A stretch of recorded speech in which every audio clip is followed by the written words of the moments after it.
apa atau siapa yang kepadanya kita terpaut sesungguhnya mempunyai sisi yang perlu diwaspadai, yaitu keterpautan yang menyebabkan kemelekatan itu bisa mempunyai daya belenggu.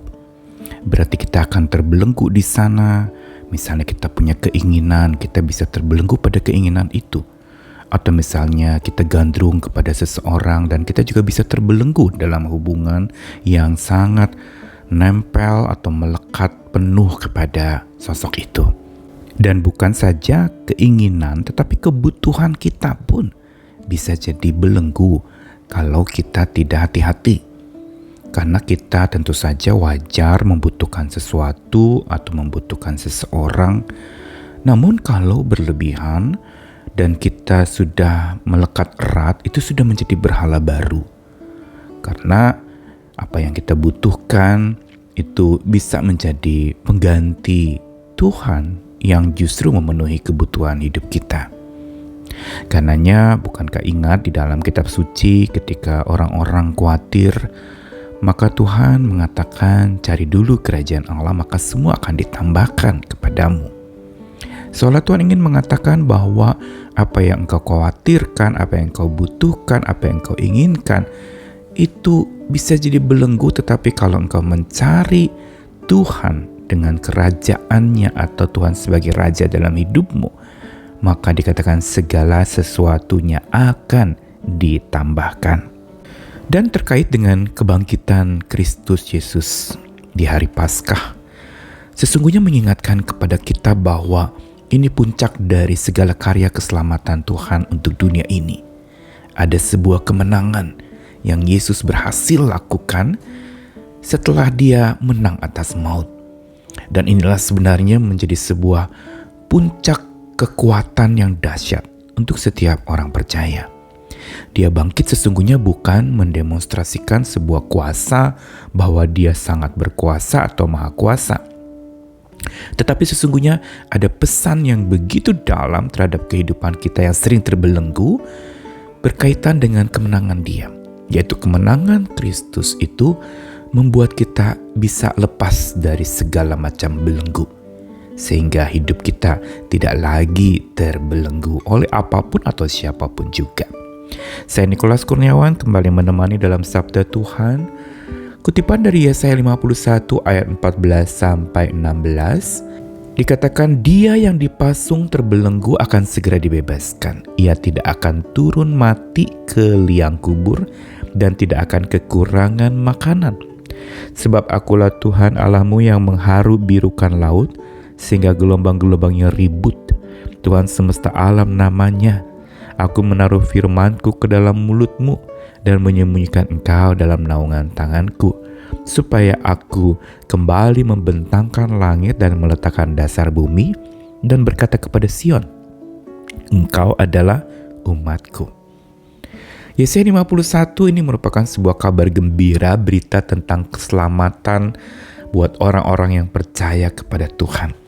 Dan sebuah kutipan dalam ayat 14 tadi itu sangat kuat sekali menegaskan tentang Tuhan membebaskan orang-orang yang terpasung dan terbelenggu. Dan dijanjikan dia tidak akan turun mati ke liang kubur.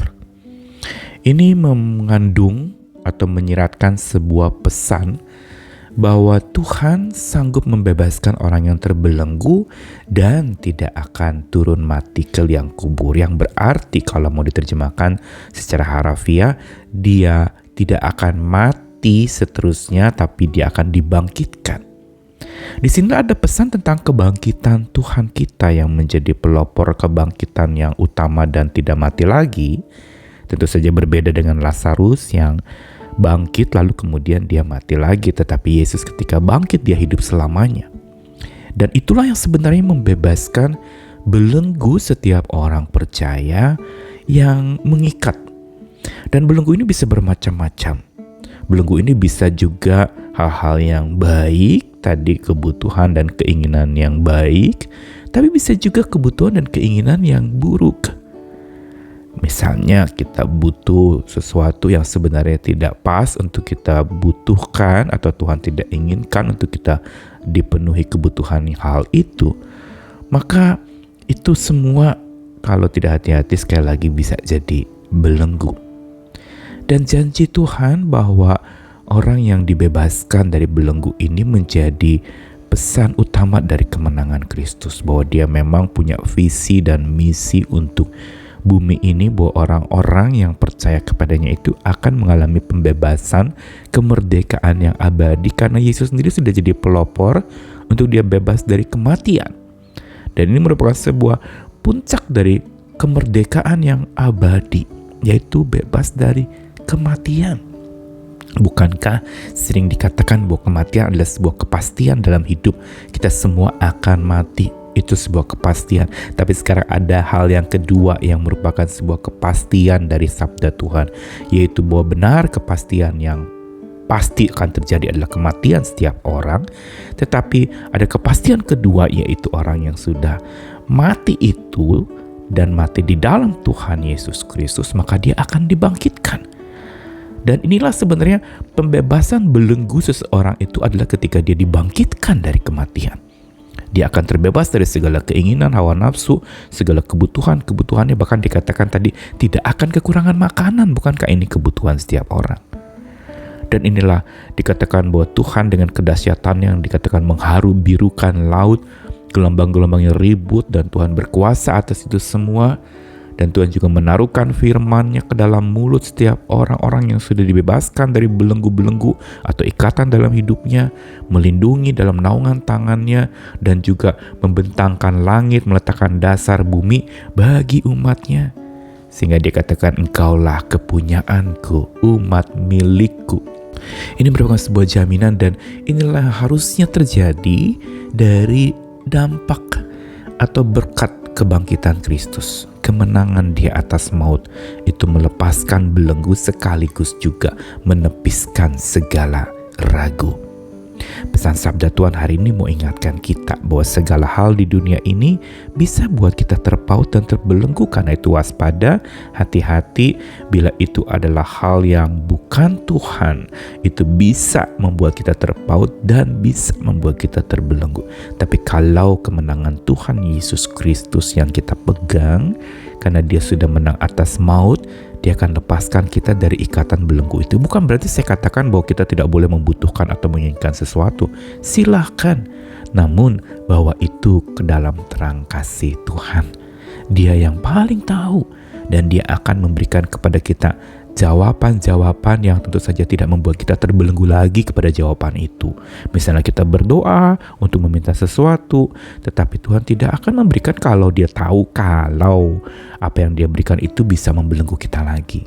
Karena dia punya misi dan visi untuk membebaskan kita dari belenggu.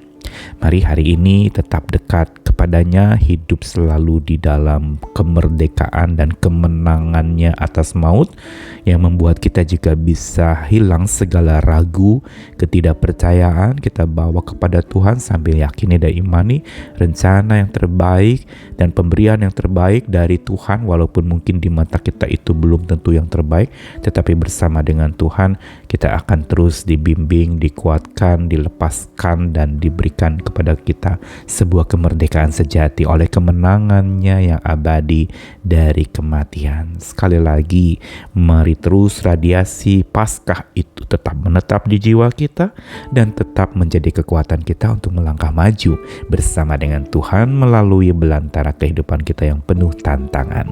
Tuhan mengasihi kita, Dia yang sudah menang, Dia juga akan memenangkan hidup kita. Amin.